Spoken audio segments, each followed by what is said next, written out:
देवाची कृपा ही एक विविध पैलू असलेली संकल्पना आहे, ज्यामध्ये तारण, परिवर्तन, सशक्तीकरण आणि देवाला आवडेल असे जीवन जगण्याची क्षमता समाविष्ट आहे.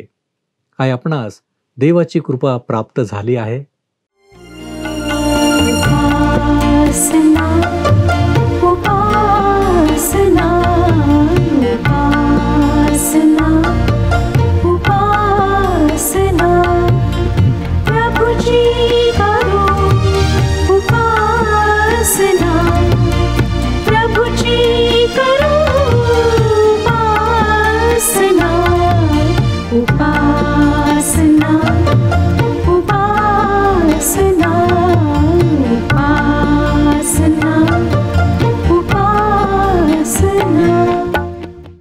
उपस्थित सर्व बंधू आणि भगिनींनो, उपासना कार्यक्रमामध्ये आपले हार्दिक स्वागत.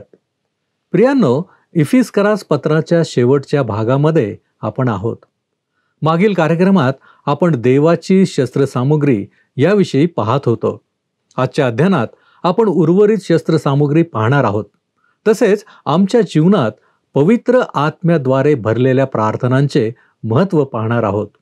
प्रियांनो, या पत्राची सांगता करीत असताना पौलाने कोणत्या शब्दाच्या द्वारे या पत्राची समाप्ती केली हे देखील आपण पाहणार आहोत. तर मग चला प्रियांनो, आपण आपल्या अध्ययनाची सुरुवात करूया. श्रोत्यांनो, इफिस्करास पत्र ह्याच्या 6व्या अध्यायाचे अध्ययन आम्ही करीत आहोत. आज हे अध्ययन आम्ही संपवणार आहोत. विश्वासणाऱ्यांना या जगामध्ये सैतानाला सामोरे जावे लागते आणि तो ही गोष्ट स्वतःच्या सामर्थ्याने करू शकत नाही, तर त्याला देवाच्या संपूर्ण शस्त्रसामग्रीची गरज असते. सैतानाबरोबरचे त्याचे युद्ध आत्मिक असल्यामुळे त्याची शस्त्रसामग्री ही आत्मिक आहे. आतापर्यंत आपण त्याची खरेपणाचा कमरबंद, न्यायपणाचे उरस्त्राण, शांतीच्या सुवार्तेची सिद्धता आणि विश्वासाची ढाल ही शस्त्रास्त्रे पाहिली. तसेच त्याचे तारणाचे उरस्त्राण काय आहे हे देखील आपण पाहिले. आतापर्यंत जी सर्व शस्त्रे आपण पाहिली ती स्वसंरक्षणासाठी होती. आता या ठिकाणी एक गोष्ट तुमच्या लक्षात आलीच असेल की या शस्त्रांमधील प्रत्येक शस्त्र शरीराच्या समोरच्या भागासाठी आहे. ख्रिस्ती शिपायाच्या पाठीच्या संरक्षणासाठी काहीच नाही, म्हणजे परत वळण्याकरिता एकही शस्त्र नाही. विश्वास ठेवा श्रोत्यानो की सैतानाला पाठ दाखवणे म्हणजे सैतानाचा निश्चित विजय होऊ देणे. पवित्र शास्त्र आम्हाला सैतानाला पाठ दाखवायला सांगत नाही, तर त्याला सामोरे जायला सांगते. तसे केल्याने सैतान आमच्यापासून पळून जाईल. पण सैतानाला पाठ दाखवणे हे भित्रेपणाचे लक्षण आहे. ते पवित्र शास्त्राच्या शिकवणीविरुद्ध अविश्वास दाखविण्यासारखे आहे. कारण पवित्र शास्त्र आम्हाला तिमथ्याला दुसरे पत्र 1 अध्याय 7व्या वचनात सांगते. तिमथ्याला दुसरे पत्र 1 अध्याय 7वे वचन. कारण देवाने आम्हाला घाबरण्याचा आत्मा दिला नाही, तर सामर्थ्याचा, प्रीतीचा व सावध मनाचा आत्मा दिला आहे. म्हणून देवाच्या आत्म्याच्या सामर्थ्याने आम्हाला सैतानाला तोंड देणे आवश्यक आहे. हे झाले स्वसंरक्षणाबद्दल. पण आता हल्ला करण्यासाठी आमच्याजवळ 2 शस्त्रे आहेत. पहिले देवाचे वचन, ज्याला आत्म्याची तलवार असे म्हणण्यात आले आहे. त्याविषयी पवित्र शास्त्र आम्हाला इब्री लोकासपत्र 4 अध्याय आणि 12वे वचनात सांगते. कारण देवाचे वचन जिवंत आणि समर्थ व कोणत्याही दुधारी तलवारीपेक्षा तीक्ष्ण आणि जीव व आत्मा, सांधे व मज्जा यांना भेदून आरपार जाणारे आणि अंतकरणातले विचार व भावना यांचा निवाडा करणारे आहे. येशू ख्रिस्त देवाचे जिवंत वचन आहे. त्याच्या परीक्षेच्या वेळेस त्याने रानात सैतानाला सामोरे जाण्यासाठी देवाच्या वचनाचा उपयोग केला. पवित्र शास्त्रातील प्रगटीकरणाच्या 1 व 19व्या अध्यायात आपण वाचतो की आर्मागोदानच्या लढाईमध्ये त्याच्या मुखातून दुधारी तलवार निघते. तो त्या तलवारीच्या द्वारे विजय प्राप्त करतो. ती तलवार म्हणजे देवाचे वचन आहे. आज आम्हालाही देवाच्या वचनाची अशा प्रकारे गरज आहे. ते हल्ला करण्याचे एक प्रभावशाली शस्त्र आहे. येशूच्या अरण्यातल्या परीक्षेचा वृत्तांत तुम्ही काळजीपूर्वक वाचला असेल तर तुमच्या लक्षात एक गोष्ट नक्कीच आली असेल की येशूची परीक्षा घेताना सैतानाने देवाच्या वचनांचाच उपयोग केला आणि त्याला सडेतोड उत्तर देताना प्रभू येशूनेही देवाच्या वचनातूनच समर्पक उत्तर दिले. हे सांगायचा हेतू स्पष्ट आहे श्रोत्यानो. सैतान आम्हाला देवाचे वचन वापरून फसविण्याचा प्रयत्न करतो. परंतु जर आम्हाला आमचे पवित्र शास्त्र चांगले माहीत असेल तर आम्ही आमचा सेनापती प्रभू येशू सारखेच सैतानाला देवाच्या वचनातूनच समर्पक उत्तर देऊ शकू. देवाच्या एका सेवकाची एक गोष्ट अशी सांगतात की ते एका सभेत सुवार्ता सांगत असताना एक ख्रिस्तीतर कर्मठ उच्चवर्णीय व्यक्ती त्या ठिकाणी आली व त्या सेवकाला भर सभेत म्हणाली, तुमच्या पवित्र शास्त्रात लिहिले आहे की जर तुझ्या एका गालात थापड मारली तर दुसरा गाल पुढे कर. तर आता मी तुमच्या एका गालात थापड मारतो. असे म्हणून ही ख्रिस्तीतर व्यक्ती देवाच्या सेवकाच्या जवळ गेली व त्याच्याजवळ जाऊन ती त्याच्या गालात आता चापड मारणार एवढ्यात तिला देवाचा सेवक म्हणाला, थांबा, तुम्ही मला पवित्र शास्त्रातले एक अवतरण सांगितले, परंतु मला पवित्र शास्त्र आणखी काय सांगते ते तुम्हाला सांगू द्या. ते असे म्हणते की तू ज्या मापाने देशील त्याच मापाने तुला भरून तेही शिगोशिग भरून देण्यात येईल. हे उत्तर ऐकताच ही कर्मठ व्यक्ती खजील झाली. स्टेजवरून खाली उतरून निघून गेली. पुढे ह्या व्यक्तीने ख्रिस्ताचा तारणारा म्हणून स्वीकार केला. मी मंडळीच्या उपासनांमध्ये एक गोष्ट बऱ्याच वेळेला पाहिली आहे की जेव्हा पाळक किंवा उपदेशक देवाचे शुद्ध वचन ते जसे आहे तसे सादर करतात, तेव्हा मंडळीतल्या अनेकांच्या मनातले हेतू उघड होतात. त्यांच्या अंतकरणाचे कठीण खडक फुटतात व ते भग्न व अनुतप्त अंतकरणाने देवाकडे वळतात. याचे कारण देवाचे वचन अत्यंत सामर्थ्यशाली आहे.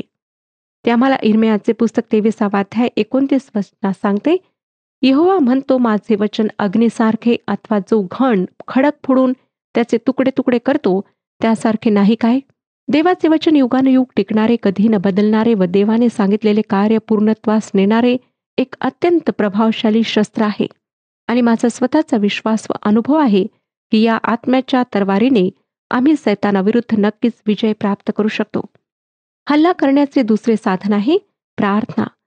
पॉल आम्हाला सतत प्रार्थनेत विनंतीने व सर्व समय आत्म्यात प्रार्थना करायला सांगतो. पवित्र आत्म्याच्या प्रेरणेने प्रार्थना करणे म्हणजे आम्हाला हव्या असलेल्या गोष्टींची यादी देवाच्या हातात देणे नाही, तर आत्म्यात प्रार्थना करणे म्हणजे आमचा शत्रू कोण ते ओळखणे आणि आत्मिक साधनांकरिता देवाचे चरण धरणे. आणि आत्मिक गोष्टींसाठी देवाजवळ धरल्याने आम्ही देवाच्या पूर्णतेने परिपूर्ण होतो. पौलाने या ठिकाणी विनंती व प्रार्थना यामध्ये फरक केला आहे. प्रार्थना ही सर्वसाधारण असते, परंतु विनंती ही विशिष्ट असते. सर्व प्रभावशाली प्रार्थना पवित्र आत्म्याच्या प्रेरणेनेच होतात. पर्जन या प्रसिद्ध उपदेशकाने म्हटले आहे की आम्ही पवित्र शास्त्राचे वचन असे आत्मसात केले पाहिजे की आमच्या धमन्यांमधूनही देवाचे वचन वाहायला हवे. आणि श्रोत्यांनो, प्रार्थना म्हणजे आमचा देवाशी संवाद. म्हणून प्रार्थना सुद्धा आमच्या श्वासोश्वासाप्रमाणे सहज व सतत व्हायला पाहिजेत. आम्ही प्रार्थनेची एक ठराविक वेळ असू द्यायला पाहिजे, तरीही ऐरवेळी आमचा आत्मा प्रभूसमोर गुडघे टेकलेल्या स्थितीत असायला हवा. तरच आम्ही सतत परमेश्वराचे सामर्थ्य, त्याची प्रेरणा, त्याचे मार्गदर्शन प्राप्त करू शकू. साधारणपणे विश्वासणारे ही फक्त गरजेच्या वेळेस, संकटाच्या वेळेस देवाकडे प्रार्थनेद्वारे जाताना दिसतात. पण हा केवळ स्वार्थीपणा झाला. पवित्र शास्त्र आम्हाला थेसलनिकाकरास पत्र 5 अध्याय 17 वचनात सांगते, निरंतर प्रार्थना करा. युद्धभूमीवर असलेल्या शिपायांना आपल्या सेनाधिकाऱ्याशी सतत संपर्क ठेवावा लागतो. संपर्क ठेवल्यामुळेच शिपायांना काय करायचे, कोठे कसा पावित्रा घ्यायचा याचे मार्गदर्शन त्यांच्या सेनाधिकाऱ्याकडून मिळते व ते यशस्वीरित्या आपली कामगिरी पार पाडू शकतात.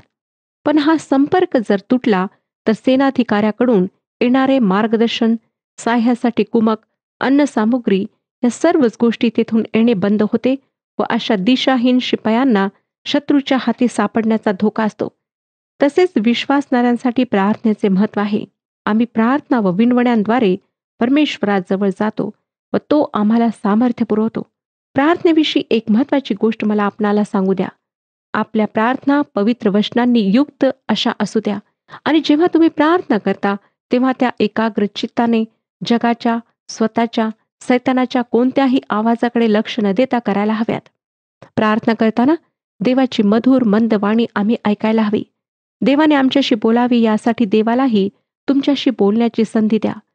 बरेचदा आम्ही स्वतःचेच आवाज ऐकतो, जगाचे व सैतानाचे आवाज ऐकतो, परंतु देवाची वाणी ऐकत नाही. प्रभू परमेश्वर आमच्याशी त्याच्या पवित्र वचनांद्वारे बोलतो.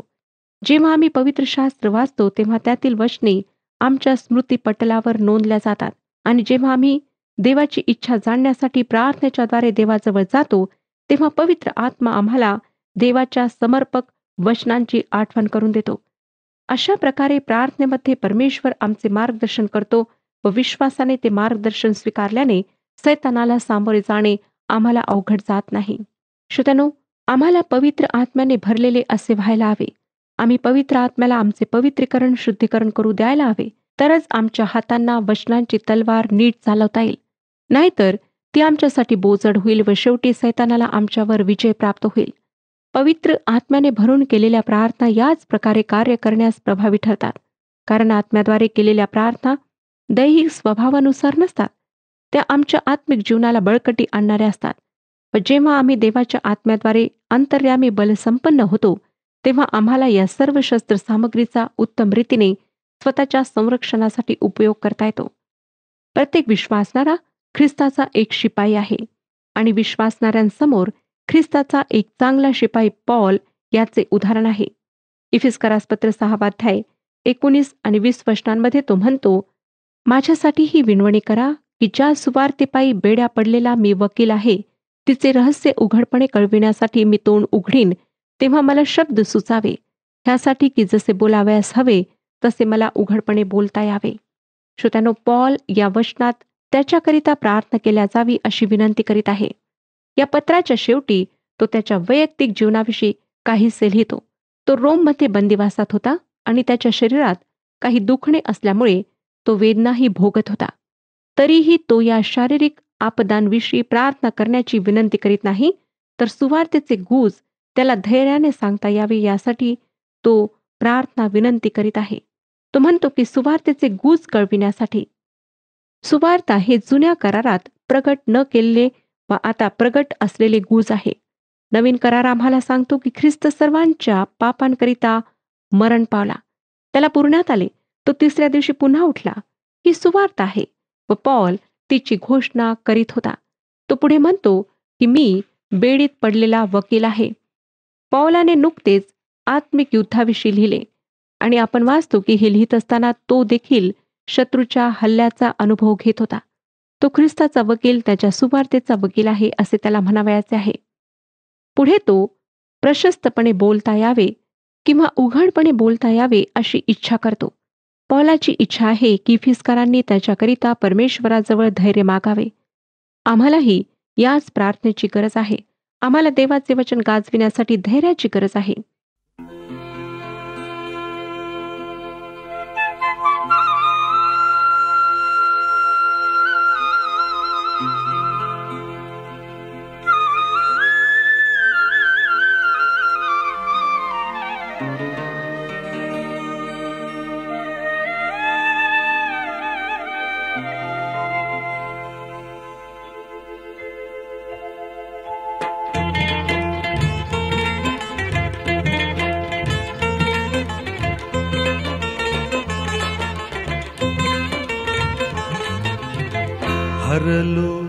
हरलो मी प्रभु देवा, कैसी घडे तव सेवा. हरलो मी प्रभु देवा, कैसी घडे तव सेवा. कैसी घडे तव सेवा, कैसी घडे तव सेवा. हरलो मी प्रभु देवा, कैसी घडे तव सेवा.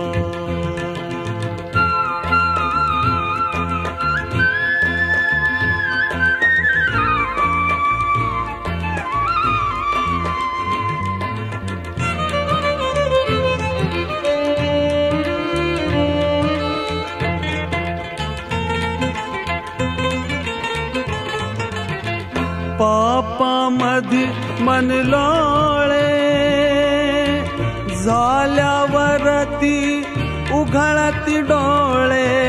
दृढ निश्चय मी केले, परिते समयी व्यर्थची गेले. हरलो मी प्रभु देवा, कैसी करूं तव सेवा।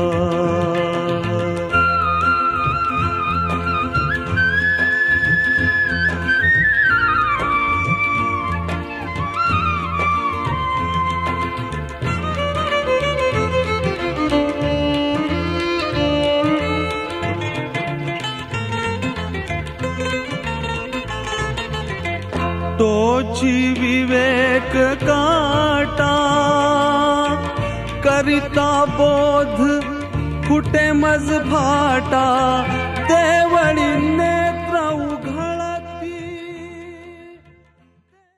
इफिस्करास पत्र 6 अध्याय 21 व 22 ही वचने सांगतात, माझे कसे काय चालले आहे हे तुम्हालाही समजावे म्हणून प्रिय बंधू व प्रभूमध्ये विश्वासू सेवक जो तुखिक तो तुम्हाला सर्व काही कळवेल। आमची खुशाली तुम्हाला कळावी व त्याने तुमच्या अंतकरणाचे समाधान करावे ह्याकरिताच मी त्याला तुम्हाकडे पाठविले आहे। श्रोत्यानो, तुखिकाने पौलाचे पत्रच फक्त इफिस्करांसाठी नेले नाही, तर प्रेषित पौलाच्या स्थितीचा व भवितव्याचा वैयक्तिक वृत्तांतही त्याने नेला। तुखिक हा इफिस येथील मंडळीचा पाळक होता व सुरुवातीच्या मंडळीतील ख्रिस्ताच्या अनेक विश्वासू सेवकांचे एक उदाहरण होता। पौल आणखी लिहितो की त्याने तुमच्या अंतकरणाचे समाधान करावे। प्रेषित पौलाच्या स्थितीविषयी एफिस येथील विश्वासणाऱ्यांच्या मनात जी काळजी होती ती तुखिक दूर करणार होता। या पत्रामध्ये सुरुवातीच्या मंडळीत जे बंधुप्रेम होते ते अप्रत्यक्षपणे प्रगट झाले आहे। पौलाला बंधूंविषयी खरे प्रेम होते। नंतर पौल 6 अध्याय 23 व 24 ह्या वचनात म्हणतो, 23 आणि 24 वचने वाचूया। देवपिता व प्रभू येशू ख्रिस्त ह्यांच्यापासून बंधूंना शांती व विश्वासाबरोबर प्रीती लाभो। आपल्या प्रभू येशू ख्रिस्तावर जे अक्षय प्रीती करणारे आहेत त्या सर्वांबरोबर कृपा असो। ह्या ठिकाणी पौलाचा आशीर्वाद आम्हाला वाचायला मिळतो। पौलाचे शेवटचे सांगणे तिमथ्यास दुसरे पत्र याच्या 4 अध्यायातील 6 ते 8 या वचनांमध्ये आहे। ही वचने सांगतात, कारण आता माझे अर्पण होत आहे आणि माझा प्रयाण काळ जवळ आला आहे। जे सुयुद्ध ते मी केले आहे, धाव संपवली आहे, विश्वास राखील आहे। आता राहिले ते हेच की माझ्यासाठी नीतिमत्वाचा मुकुट ठेविला आहे। तो त्या दिवशी नीतिमान न्यायाधीश प्रभू मला देईल आणि तो केवळ मलाच नव्हे तर त्याचे प्रगट होणे ज्यास प्रिय झाले आहे त्या सर्वांसही देईल। ख्रिस्ताचा चांगला शिपाई असणे काय आहे हे पौलाच्या जीवनातून प्रगट होते आणि त्याच्यासाठी काय पारितोषिक राखण्यात आले आहे तेही प्रगट होते। पौलाने या पत्राची समाप्ती 2 गोष्टींच्या आशीर्वादांनी केली आहे। सुवार्तेचे बहुतेक सर्व महत्वाचे शब्द म्हणजे शांती, प्रीती, विश्वास व कृपा यांचा अंतर्भाव ह्यामध्ये आहे। आशा यात नाही, कारण सर्व गोष्टी असलेल्या स्वर्गीय स्थळी विश्वासणार आहे। यहुदी विश्वात शांती हे एक अभिवादन होते। पापी व्यक्तीने देवाची शांती अनुभवण्यापूर्वी देवाच्या कृपेचा अनुभव घेणे आवश्यक आहे आणि ही शांती सर्व मानवी बुद्धी पलीकडची शांती आहे। प्रीती हा 23व्या वचनातला शब्द इतर विश्वासणाऱ्यांच्या बाबतीत वापरलेला आहे। ही प्रीती पवित्र आत्म्याचे फळ आहे। 24व्या वचनातील प्रीती हा शब्द विश्वासणाऱ्यांच्या प्रभू येशू ख्रिस्तावरील प्रीतीच्या संदर्भात आहे। ही प्रीती प्रामाणिक प्रीती आहे। विश्वास म्हणजे सक्रिय प्रीती निर्माण करणारा ख्रिस्तावरील विश्वास होय। ह्या सर्व गोष्टी देव जो पिता व प्रभू येशू ख्रिस्त यांच्याद्वारे उगम पावतात। कृपा हा या पत्रातील महत्वाचा शब्द आहे। या शब्दानेच या पत्राची सुरुवात होते आणि कृपा हा या पत्राचा विषय आहे। आता या शब्दाद्वारे या पत्राची समाप्ती होत आहे। हा शब्द समर्पक आहे, कारण देवाच्या कृपेनेच आमचे तारण झाले आहे व त्याच्याच कृपेद्वारे आमचे पालनही आज होत आहे। श्रोत्यानो, इफिस्करास पत्र 6व्या अध्यायात पौलाने विश्वासणाऱ्याला आत्मिक युद्धासाठी आवश्यक असलेल्या युद्ध सामग्रीची माहिती दिली। पुन्हा एक वार काही शस्त्रास्त्रांबद्दल मी आपणाला सांगू इच्छिते। आज आम्ही ह्या पुस्तकाचे अध्ययन संपवत आहोत। ढाल स्वसंरक्षणासाठी असलेले फार महत्वाचे शस्त्र पूर्वीच्या काळी होते आणि इफिस्करास पत्र 6 अध्याय 16व्या वचनामध्ये पौल विश्वासणाऱ्यांना सांगतो की त्यांनी विश्वासाची ढाल धरून उभे राहावे, जेणेकरून त्यांना त्या दुष्टाचे जळते बाण विझवता येतील। पवित्र शास्त्र आम्हाला सांगते की विश्वास हा आशेतल्या गोष्टींविषयी भरोसा व न दिसणाऱ्या गोष्टींविषयीची खात्री आहे। विश्वास हा फार महत्वाचा आहे। विश्वास जसा मानवी संबंधाचा पाया आहे तसा तो देव व मानव यांच्यातील संबंधाचा पाया आहे. आमचा देवाबरोबरच्या संबंधाचा पाया व संबंधाची ढाल म्हणजे आमचा विश्वास देवाच्या सहवासाने स्थिर व दृढ होतो. पवित्र शास्त्र आम्हाला आमचा विश्वास दृढ होण्याकरिता इब्रिलोकासपत्र 12 अध्याय आणि 2 वचनात सांगते की आपण आपल्या विश्वासाचा करता आणि पूर्ण करणारा येशू याच्याकडे पाहत असावे. विश्वासरूपी ढालीने आम्ही सैतानाचे जळते बाण कसे विझू शकतो हे तर आपण पाहणारच आहोत. परंतु ह्या विश्वासाविषयी आणखी एक महत्त्वाची गोष्ट मला आपणाला सांगू द्या. जसे आपल्या पतीने आपल्यावर विश्वास ठेवावा असे पत्नीला वाटते व त्यासाठी ती प्रयत्नशील असते आणि पत्नीने आपल्यावर विश्वास ठेवावा असे पतीला वाटते व तिचा विश्वास संपादन करण्यासाठी तो प्रयत्नशील असतो, तसे आम्ही देवावर विश्वास ठेवावा अशी देवाची आमच्याविषयी अपेक्षा आहे. दुष्टाचे जळते बाण काय आहेत हे आपण पाहणार आहोत. सैतान त्याचे बाण फार वेगाने पाठवतो व ते अतिशय तीक्ष्ण आहेत. श्रोत्यानो, आम्हाला ह्या जळत्या बाणांना विझवायचे आहे आणि ते आम्ही कशा प्रकारे विझू? तर विश्वासाच्या ढालीने सैतानाचे जळते बाण विझवल्या जाऊ शकतात. उत्पत्तीच्या पुस्तकात जगाच्या निर्मितीचा जो वृत्तांत दिला आहे त्याविषयी माझ्या मनात अनेक शंका होत्या. त्या शंकांमुळे सेवा सोडून द्यावी अशी माझी तयारी होती. खरे तर माझ्या तोकड्या बुद्धीचा काहीच प्रश्न नव्हता. प्रश्न माझ्या अपुऱ्या ज्ञानाचा होता आणि सैतान त्याच क्षेत्रात माझ्या मनामध्ये शंकांचे तीक्ष्ण जळते बाण सोडित होता. मग मी त्या शंकांविरुद्ध माझी विश्वासाची ढाल धरली. होय श्रोत्यानो, जेव्हा आमचा प्रभू येशूवर अगदी दृढ विश्वास आहे, त्याच्या सामर्थ्यावर विश्वास आहे, तेव्हा त्या विश्वासाच्या ढालीच्या आधारावर आम्ही सैतानाचे जळते बाण विझवू शकतो. दुष्टाचे जळते बाण अतिशय वेगाने व क्रौर्यासह येतात आणि ते येतच राहतील. त्यांना विझवण्याचा एकच मार्ग आहे, तो म्हणजे विश्वासाची ढाल हाती घेऊन उभे राहणे. ती एका मोठ्या दरवाजासारखी आहे. ग्रीक पायदळातले अत्यंत सुसज्ज शिपाई, ज्यांना होप लाईट्स म्हणत असत, ते त्या भल्या मोठ्या ढाली घेऊन चालत असत.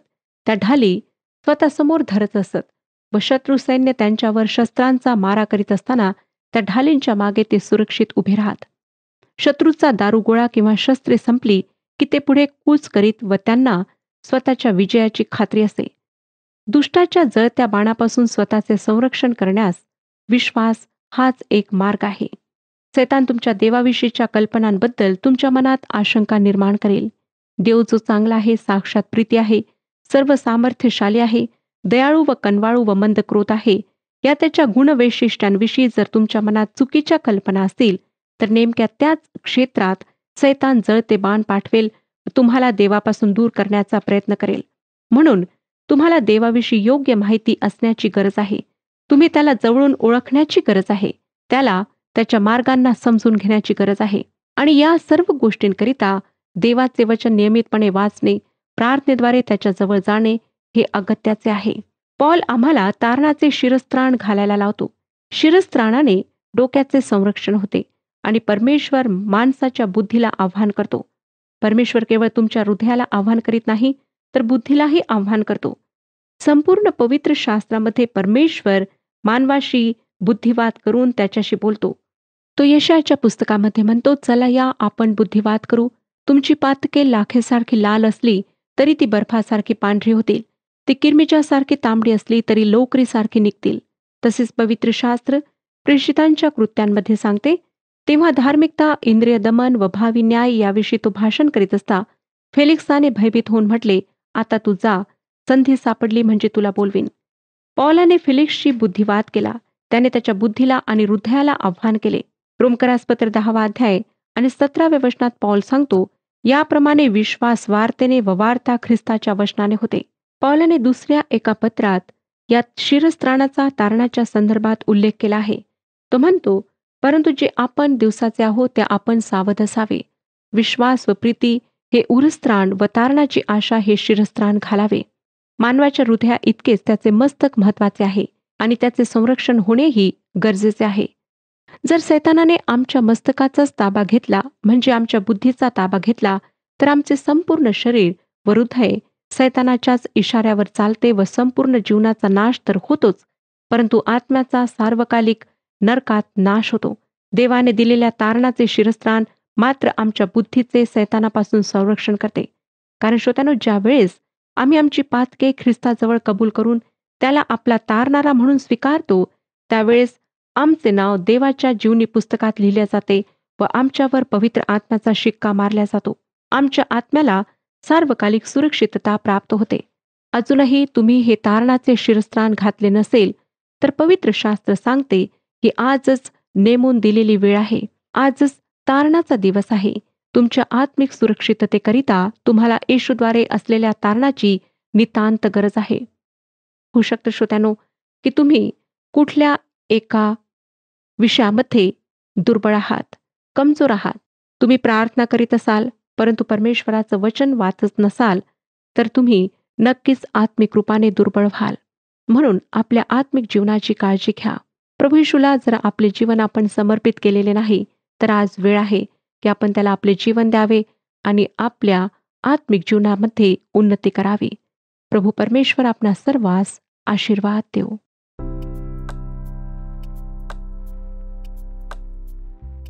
मागील कार्यक्रमातील प्रश्नाचे उत्तर आहे डी. कंबर सत्याने कसा म्हणजे देवाचे वचन योग्य रीतीने जाणणे. आजचा प्रश्न, पौलाने इफिस येथील मंडळीकडे कोणाला पाठविले होते? ए. तीत, बी. तुखिक, सी. तिमथ्य, डी. लूक.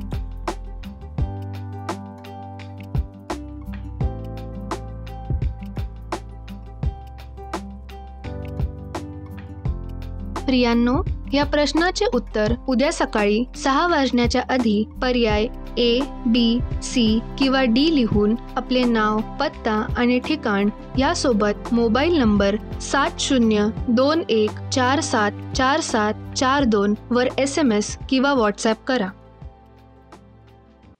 प्रियानो, आम्हाला आत्मिक लढ्यात विजयी व्हायचे आहे तर देवाची शस्त्रसामुग्री जवळ असणे महत्त्वाचे आहे हे आपणास कळले असेल. पौलाने कृपा या शब्दाद्वारे या पत्राची सुरुवात आणि सांगताही केली आहे. काय आम्ही देवाच्या कृपेमध्ये आहोत? प्रियांनो, आजच्या या अध्ययनाच्या द्वारे आपण इफिसकरास पत्र याची सांगता करीत आहोत. पुढील कार्यक्रमापासून आपण नवीन पुस्तकाचे अध्ययन सुरू करणार आहोत. माझी खात्री आहे की इफिसकरास पत्र याचे अध्ययन आमच्यासाठी आशीर्वादित झाले असेल. यावेळेस आपण प्रार्थना करूया. आमच्यावरती कृपा करणाऱ्या आमच्या महान प्रेमळ परमेश्वरा, तुझ्या नावाला धन्यवाद देतो. तुझ्या नावाची आम्ही स्तुती करतो बापा. तुझ्या वचनांच्या द्वारे तू आमच्याशी बोलतोस, तू आम्हाला मार्गदर्शन करतोस आणि प्रभूजी आम्ही आमच्या जीवनामध्ये काय करावं ह्याचं देखील मार्गदर्शन तू आम्हाला सातत्यानं करत असतोस. कारण बापा, आम्ही तुझी लेकरं आहोत हे तू कदापि विसरत नाही. आणि म्हणूनच प्रभूजी आज आम्ही तुझी लेकरं या नात्याने तुझ्या चरणापाशी आलेलो असताना आमची विनंती आहे, आमची प्रार्थना आहे, तुझ्या वचनांमध्ये आम्ही जास्तीत जास्त दृढ व्हावं म्हणून प्रभूजी तू आम्हाला सर्व प्रकारचं सहाय्य कर. होय प्रभूजी, आमच्यामध्ये असलेलं सर्व कमीपणा, उणेपणा तू काढून टाक. तुझ्यामध्ये तू आम्हाला सशक्त आणि बलवान असं कर बापा, की जेणेकरून प्रभूजी आम्ही तुझं गौरव करावं, तुझ्या नावाची आम्ही स्तुती करावी, तुझ्या नावाचा आम्ही आभार सतत मानत राहावं. यासाठी प्रभूजी तुझी कृपा तू आम्हाला पुरव. होय बापा, आम्ही तुझे आभारी आहोत. तारणारा प्रभू येशू ख्रिस्त याच्या गोड आणि गौरवी नावात हे प्रार्थना करतो म्हणून तू ऐक. आमेन. विश्वासात स्थिरावलेले व अढळ राहा. प्रभू आपणास सहाय्य करो.